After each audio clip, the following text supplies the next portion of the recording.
آپ نے حضرت عمر سے فرمایا عمر تیرے زمانے میں ایک شخص آئے گا، اس کا نام ہوگا اویس، اس کا قبیلہ ہوگا مراد، اس کی شاخ ہوگی کرن، اس کا رنگ ہوگا کالا، قد ہوگا درمیانہ، اور ایک سفید نشان اس کے جسم پر ہوگا۔ جب وہ آئے تو تم اس سے دعا کرانا، علی تو بھی کرانا، عمر تو بھی کرانا، اور میں قسم کھا کے کہتا ہوں کہ اویس جیسوں سے دنیا بھر جائے تو عمر و علی کے ایک بدن کے بال کے برابر نہیں، لیکن اس کے ذریعے سے ایک پیغام آگے پہنچانا تھا۔ تو حضرت عمر اور حضرت علی حیران ہو کر دیکھنے لگے کہ ہمیں کہا جا رہا ہے کہ اویس سے دعا کروائیں، وہ ہم صحابی وہ تابعی۔ تو آپ نے فرمایا اس نے ماں کی ایسی خدمت کی ہے، جب وہ ہاتھ اٹھاتا ہے تو اللہ ہاتھ واپس خالی موڑتا ہی نہیں۔ یہ پیغام پہنچانا تھا کہ ماں باپ کے آگے جھکو۔ جس دیش میں آپ رہتے ہیں یہاں کام کی رفتار بہت تیز ہے، ماں باپ اگر موجود ہیں تو کم ہی خوش نصیبوں والے ہیں جن کو کچھ اولاد کی خدمت ملتی ہے، ورنہ دیواروں کے ساتھ ہی زندگی گزر رہی ہوتی ہے۔ تو عمر رضی اللہ عنہ جب خلیفہ بنے تو ہر سال حج کرتے تھے، ہر سال ان کو ڈھونڈواتے۔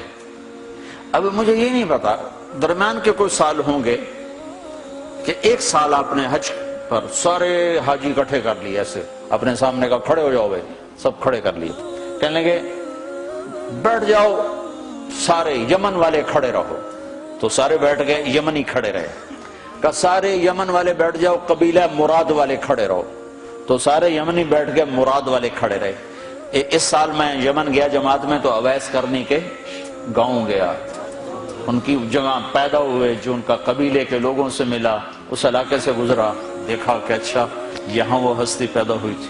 خشک پہاڑ ہیں، بالکل خشک پہاڑ۔ پھر آپ نے کہا مراد والے بیٹھ جاؤ، قرن والے کھڑے رہو، تو صرف ایک آدمی باقی بچا۔ تو آپ نے اس سے پوچھا تم قرنی ہو؟ کہ جی ہاں۔ اویس کو جانتے ہو؟ کہ جانتا ہوں، میرا سگا بھتیجا ہے، میرے بھائی کا بیٹا، لیکن وہ تو تھوڑا پاگل سا ہے، آپ اس کا کیوں پوچھ رہے ہیں؟ تو عمر رضی اللہ تعالیٰ نے رونے لگے، کہا وہ نہیں، تو پاگل نظر آتا ہے۔ پھر آپ نے پوچھا کدھر ہے؟ آیا ہوا ہے حج میں؟ ہے؟ کہ جی ہے۔ کدھر ہے؟ کہ جو اونٹ چرانے نکلا تھا عرفات کی طرف۔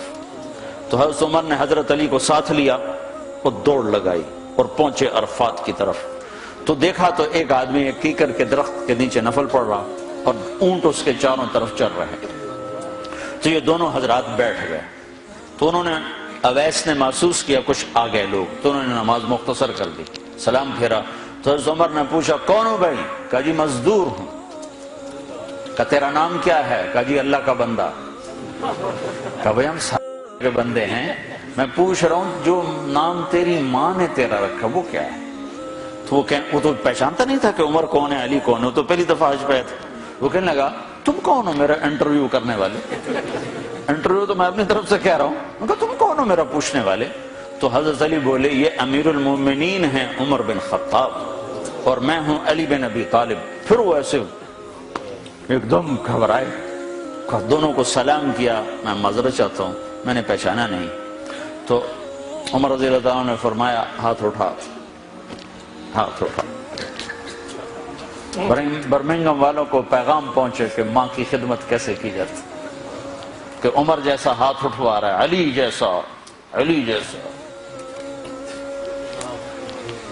تو وہ کہنے لگے میں آپ کے لیے کیسے ہاتھ اٹھاؤں، میری اوقات ہے کہ میں آپ کے لیے دعا کروں؟ کہاں، ہمیں ہمارے نبی کا حکم تھا کہ اویس آئے تو اس سے دعا کروانی ہے، کہ جب وہ ہاتھ اٹھاتا ہے تو وہ ہاتھ خالی نہیں آتے۔ کس وجہ سے؟ تہجد، جہاد، تبلیغ، ذکر، تلاوت، تسبیح، حج، عمرے، نمازیں، روزے، ذکر، تلاوت۔ کس وجہ سے؟ نہیں، ان میں سے ایک وجہ بھی نہیں، ماں کی خدمت کی وجہ سے۔ پھر ایک اور جگہ آپ نے فرمایا کہ لوگ جب جنت میں چلیں گے تو اویس بھی چلے گا، جب جنت کے دروازے پر پہنچے گے تو اللہ تعالیٰ فرمائیں گے اویس کو روک لو باقی کو جانے دو۔ تو اویس گھبرا جائیں گے، کہیں گے یا اللہ مجھے کیوں روک لیا ہے، تو اللہ تعالیٰ فرمائیں گے ٹھہر جاؤ، جانے دو ان کو۔ ہاں بھائی، اب یہ سامنے جہنم کے لوگ کھڑے ہوئے ہیں، تو شفاعت کر، تیری تو فعل لاکھوں انسانوں کو جنت میں ڈالو، تجھے اس لیے روکا ہے کہ تو شفاعت کر، جدھر تیری انگلی اٹھتی جائے گی ان کے لیے جنت لکھتی چلی جائے گی، ان کے لیے جنت لکھتا چلا جاؤں گا، جدھر جدھر تو انگلی اٹھائے گا۔ صرف پونڈ ہی سب کچھ نہیں، مائیں بھی بہت کچھ ہے، صرف پونڈ ہی سب کچھ نہیں ہے، باپ بہت کچھ ہے۔